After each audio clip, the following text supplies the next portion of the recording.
Hey guys, thanks for tuning in to another episode of Regan's Rugby Strength and Conditioning. I've got Ben John with us today.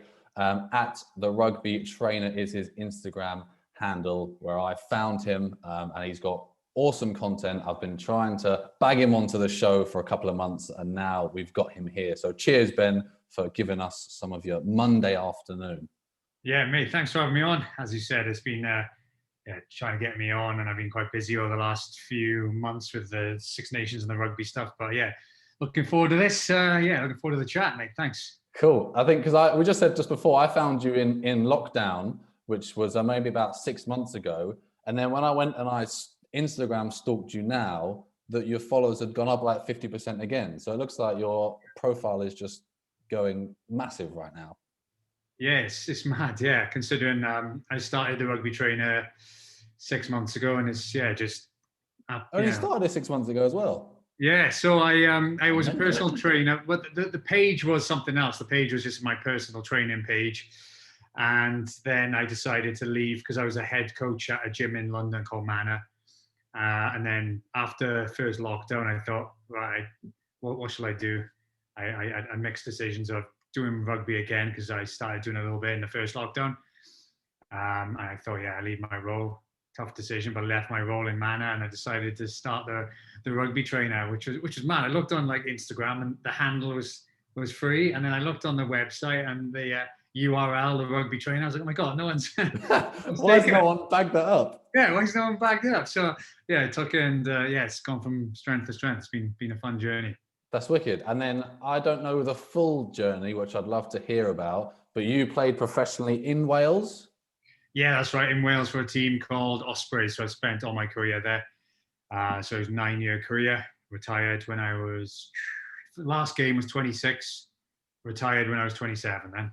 How long ago was that? Oh, that was 3 years ago now. Okay, cool. And then was the personal training alongside, or was that something you picked up after? Yeah, it was something I had to kind of get into because I retired really quickly. It was like, right, I have to retire now in May. So it took me a couple of months to prepare. Like my contract was coming up in May. I had my last concussion when I was in, I think it was January. So I didn't play up till May. The Ospreys were great and they allowed me to do some studying on the side just to like try and fast track me into getting some sort of role somewhere or a job or like a career avenue. Because it was something I should have taken a little bit more seriously when I was a little bit younger. I then done some PT work. I did some, I was everywhere. I literally went to the academy, Ospreys Academy, did some early morning stuff with them. And then I did some late stuff then with Welsh Netball and the Celtic Dragons netball team. So I did some coaching with them. And I thought it was an avenue I wanted to look down a little bit further. So my wife at the time our girlfriend at the time, wife now, lived in London. And the easiest transition was go to London, share rent with her because my contract was up and I didn't have any income after. So share rent with her and just try and find a job in London. And luckily I found Manor, which was smack in the middle of London straight away, which is really lucky. Did you jump straight into a personal training job, or was there other gym role as well? Yeah, no, it was just straight into a personal training job. Everyone knows everyone in Wales, so my wife knew someone working in this new gym, and he introduced me to the owner. And I messaged him straight away saying, "Yeah, can I have a job?" And he was like, "Yeah, we're just having another gym opening up in Vauxhall. Do you want to jump in and PT there?" And I was like, "Oh my god, yeah, yes, please." So I had to build up clientele from that, but. London being London, it's so busy. It didn't take long to build up a bit of clientele, which is great. I chatted about that to the guy on the last show, Sean Seal, saying about how it's very difficult to start a PT or coaching business like in somewhere new, because me and him both, like, that was our hometown and we knew loads of people. But did you not know anyone, or was it like the Rugby Profile had helped with that? So luckily the owner of the gym, he was going in a transition from. My dog is just. Yeah, he's going from a transition from personal training himself to being the full owner. So he had a couple of clients. He passed me 2 clients, and then I had a rugby connection then. So when I moved up, I messaged a few rugby players, current players like Jamie Roberts and stuff like that, and I asked them if I give them a free session, could I, just document it and whatnot, and that got me a bit of traction as well, which was cool. So That's wicked. used the rugby network, which is amazing. So that helped me. So I had a couple of rugby clients off the back of that, and then as well as that, instead of so I took some classes as well, and I found that was a great way to meet people. So over time, that relationship built up, and I had some clients from that as well. So I got to a healthy position then after a few months. But that's cool. My dog's distracting me and coming in again. How can a 2.5 kilo dog be so distracting? I was going to say, when you were talking about the Ospreys, is they were really useful when you were like sort of getting injured and finishing your contract. I thought not of Ospreys, and I'm obviously not in the realm that you're in, but I've heard opposite stuff with clubs maybe aren't so useful and stuff. But that's like good to hear. I didn't know that. So does it just matter? Does it blah blah blah? Does it matter on which club you're at? I guess. Well, the only experience I've had is through the Ospreys, and they're amazing to anyone who does get injured. The stories I've heard anyway, they're amazing to anyone who gets injured, and they supported my transition to play, and they've done it quite a lot with some of the other players as well, which is great. And we had some people involved there, a guy called Tim, he helps represent the players, and he helps tries to get in a lot more courses and things like that for you. So over my career, I think I did like a barista course and just random courses like that, just ticking a box.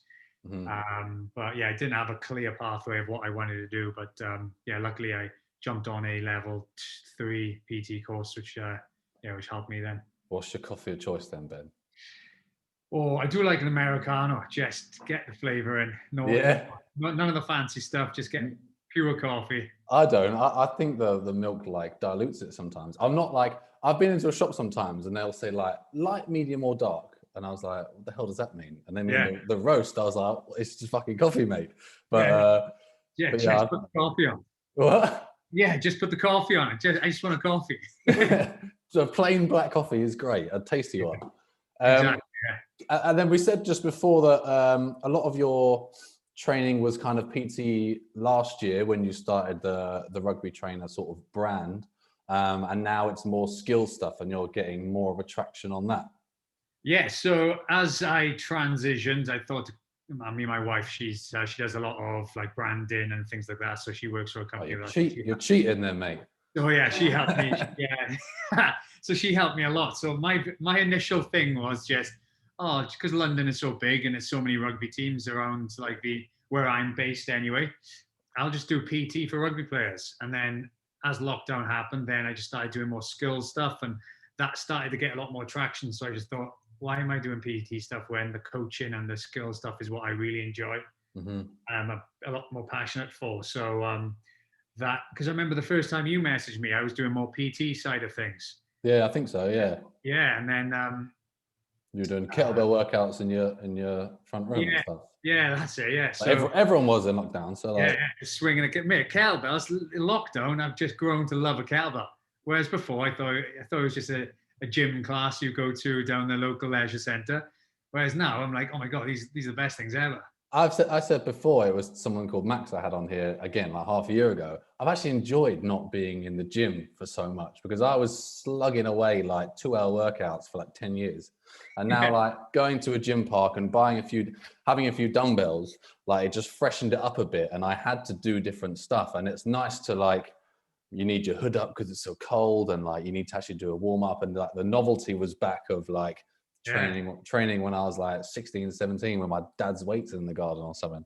Yeah, just grunt work, isn't it? It's good. Exactly. I got hell of an arse, fair play. Now I got nice tight, nice big glutes now. Nice buns of steel. Yeah, buns of steel, mate. It's mad. And then, so what's a typical day now? I know the days are always different, but now you're with a youth team, or you're head coach of a men's team? So you said that. No, so I'm just doing individual. To be honest, well, lockdown's only just opened, and because I've got an operation, I haven't really been out and about coaching properly yet. I just do one-to-ones. So I just coach from youngsters, from like the junior. I think my youngest has been like under 12s and then to some of the elite players. So I've coached a couple of the elite female players, which has been cool. So over time now I want to get a good mix, and just I love doing both of them. The both scales is amazing. Both the what skills? Sorry. They're both from the grassroots up to the elite. I like doing them both. It's both very rewarding. It's good to get the high level stuff, and you work on the 1%ers, and then the fundamental skills then, which I like, which is good. Rocky was just sick. He was literally just sick on the floor, which is fantastic timing. Oh, I'm well distracted now. I'm losing myself. I was not that I said it, but I was going to talk about elite to amateur, and obviously, like the skills and the knowledge and the conditioning is very different. But how else would you say it differs in the people that you train? Maybe the likes of Jamie Roberts to like a local guy that might be listening or watching to this. The biggest eye opener you'd see if you went to like a semi-professional team and you watch them train, it'll be loud. It'll be a lot louder than a grassroots level training session. But if you went to a professional team and you watch them train, the amount of volume that goes on in the training session, not just talking shit, it's talking like tactics, what they've seen in front of them, where people are going. Just the communication level is probably the biggest thing you'd have an eye opener with. Is just wow, there's a lot. The level is so much louder. There's a lot more clarity, a lot more better wording with the communication. There's a lot more saying what you see and transferring that message in. Because I guess at that level, everyone's helping each other, like, right? Because you can get stuff from everyone, I guess. Yeah, exactly. And typically, as you go down the levels, it kind of goes and relies mostly on the 9s and the 10s to talk. Whereas as you make your way up, then a lot more the outfield, the players in positions where they can see a lot more, like the outside backs, the backfield, the 15s. The backfield is just constant noise because they've got to work in a pendulum.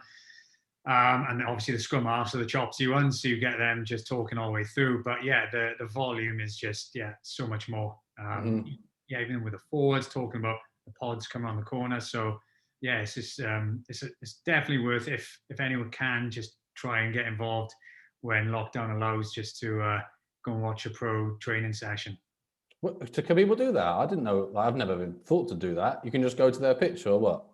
Oh, I don't know. Drop them a message, maybe. I don't know. But I assumed it wouldn't be allowed. I don't know. Yeah, they should do maybe on a Monday, just so there's no tactics involved and people can just watch. That would be quite cool. We got a new brand, the Rugby Scout or something. Scout, the snitch. We can go and tell the ideas. But trying to think. I'm not sure. Well, when you can do it for like the internationals when it's like a big World Cup type of thing, can't you? But if ever you can, just see if you can get there and watch. Just make sure you're not there with a camera with a hood on in the corner, recording all the stuff. Recording, yeah. And then one of the things we chatted before, and obviously when you had to stop playing, was concussion. So did that build as the, like, not intensity, because you were playing for Ospreys for 7 years, but was the I don't really know how to talk about it. Was the number of times, did that increase, or was it the intensity of like the feeling, or how did that kind of develop into this is enough, like I'm fucking done, I can't do any more? Yeah, it was just the amount of time I was taking just to recover.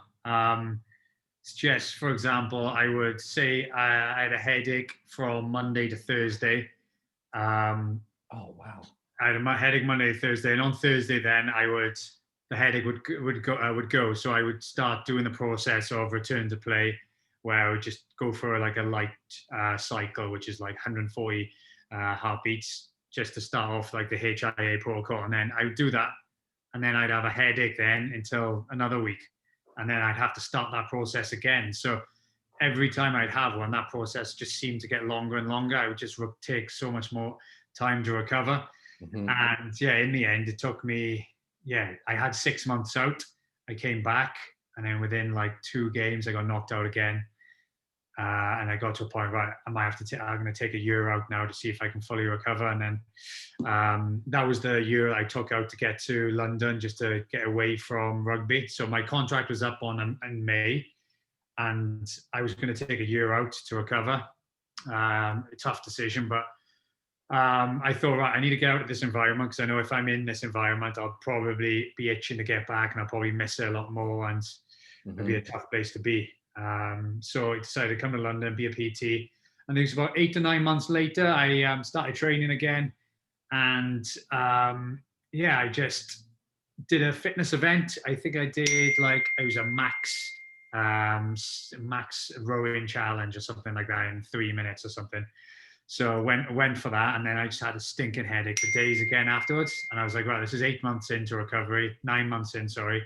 I'm supposedly trying to go back to rugby in 2 months' time, and I'm just getting headaches. I just thought, right, for my health, I think the best decision is for me to retire and step away and try and focus on what's next. Because that's obviously from an intensity thing. It's not even an impact thing. Yeah, exactly. Yeah. So one or two like knocks there, like concussions, like symptoms I had is just not even getting my head hit. It was just shoulder contact, and I would just get that whiplash effect from that tackle, and I would just have like headache for a couple of days after that. Then it was just things like that. It was just I didn't even have to hit my head in the end. It was just external impact, like the shoulder, or just that like what would you call it, like a car crash type of effect where a whiplash. I think, as you said, that you stepped out of the rugby environment because it's hard to not do it, and it's hard to like either tone it down or like miss it. And when I was doing strongman, I was in a meatheady gym, and I would tell people I was taking painkillers before I was doing deadlifts because it was just gonna fuck me up. But I just didn't care, and I just wanted to do this competition, and I had this set on the plan. No one's gonna tell me I can't do it, and like it's good in a way to be motivated, but then it's like, obviously we've stopped before there's something. I mean, I don't know if you would class your injury as drastic, or is it slowly coming down, or how's it now?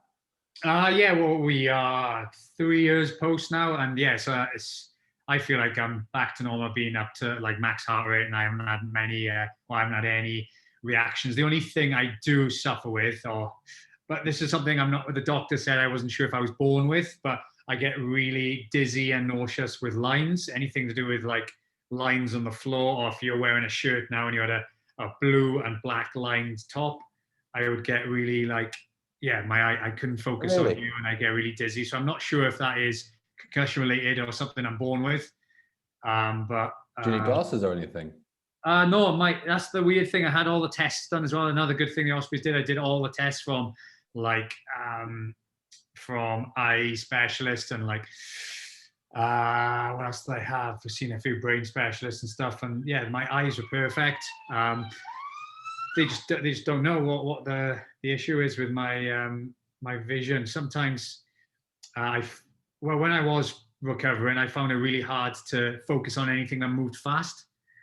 And the doctor said if I was, because I'm in a professional environment and everything is really high speed, that's when I was struggling with focusing on the things that were moving. Whereas if I was just playing on a Saturday and things aren't moving as quick and it's not as not as high speed, then I wouldn't have noticed as much. But because it was at a high level, then I could see the difference between that, the reaction of my eyes and the eye speed. So concentrating on training and stuff, you'd get sore head. So from that, like the lights as well, I get a really bad reaction off lights, like LED lights. I couldn't, like the stadium lights, like in the Liberty as well, they have stadium seats which are white and black, and that would make me dizzy, just the lines of the white and black. And I wasn't playing at the time, but I was just watching the games, and I was just like, I gotta go half time, I can't sit here. So I was in a bad place from the last concussion to when I moved out of rugby. That mentioning of lights and dizzy, I'm feeling a bit dizzy now looking at my screen.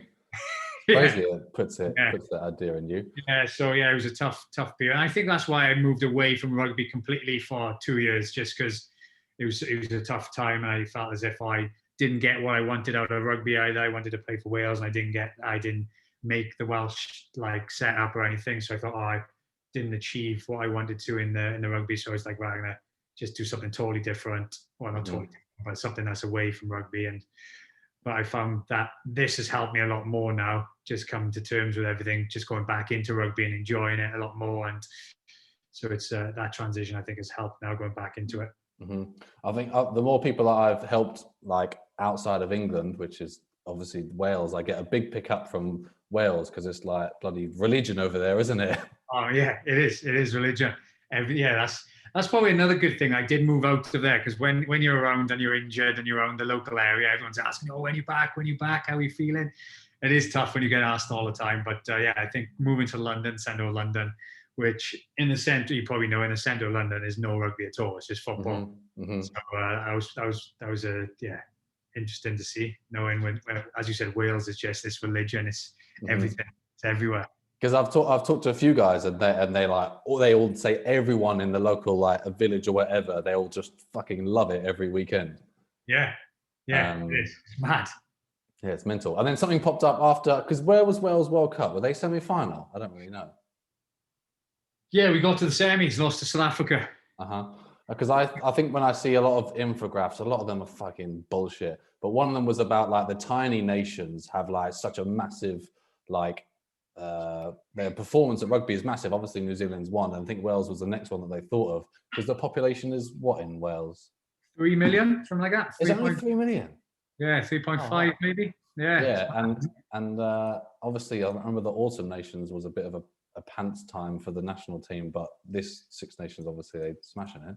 Yeah, it was good to see the Six Nations. It was a good one. Yeah, England got humped a lot. Like I'm pretty poor at watching like anything that's not England, but it was exciting because Scotland were playing really well the whole time, yeah, it was very different. Us getting humped and not changing anything.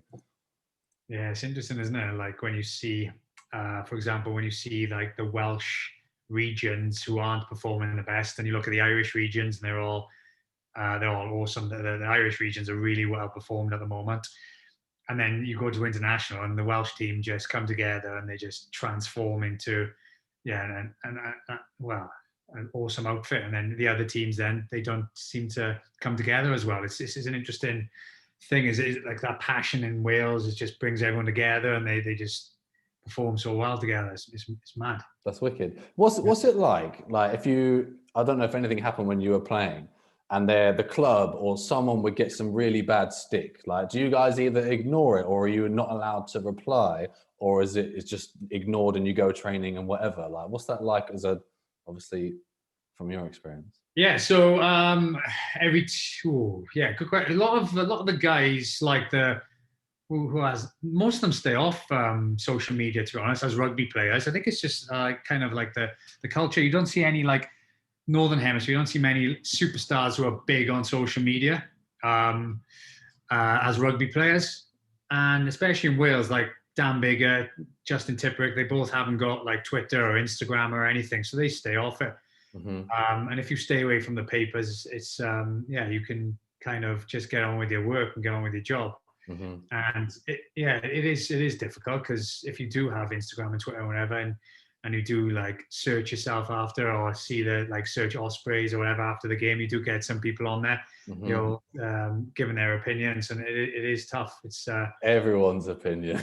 Yeah, especially I think in lockdown it's been so much worse, just because no one's been able to like in a pub chat about the game or anything. They just go straight on social media and just say exactly what they think. I bet it's been so tough for some of the players. It's easier to be really offensive on a keyboard than saying it, because I guess players in pubs, it's very rare for someone to give them any stick, because obviously most rugby players are big fucking units, and when they're not playing, they're off the work time. They can do what they want. But I'm in a few big groups of people like engaging, and then sometimes I do it for marketing. But there's a lot of like real offensive things, and like people drag up things from history, and I'm like, everyone at home is like thinks they're a fucking rugby genius and they know everything. Yeah, it is mad, isn't it? Like what gets on my nerves is people saying, "Oh, that person is a shit player." It's like, well, they're not shit. They're playing elite rugby. Well, they're probably not playing their best or whatever, but they're all. And that's just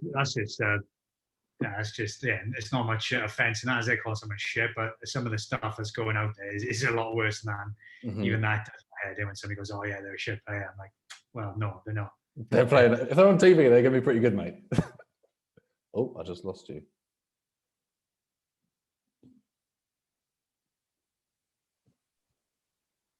Hello, I got you back now, I think. I got Yes, you. I just got lost you. Hello? No worries.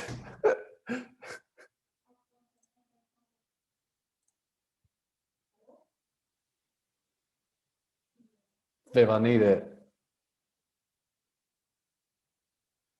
Oh, no. That's-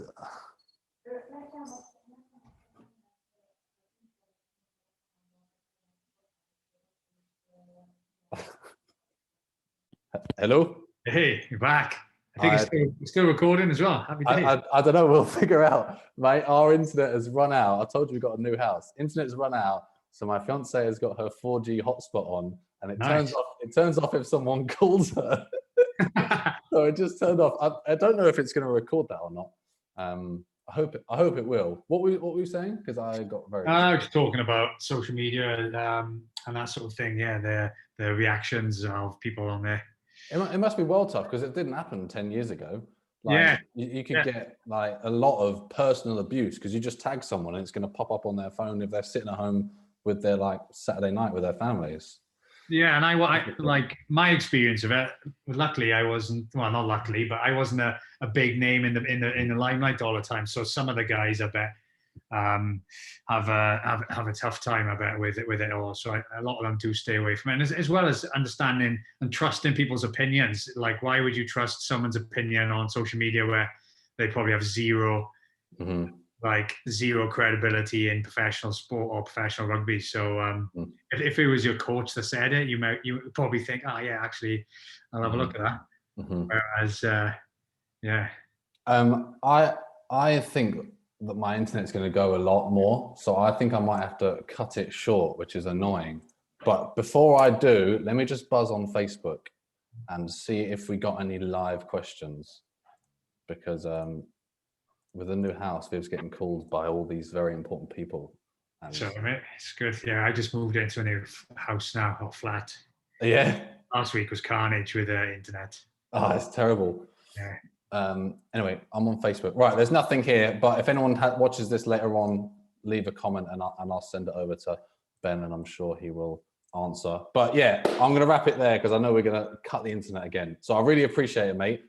If anyone wants to get hold of you, what's the best thing, and where should they find you?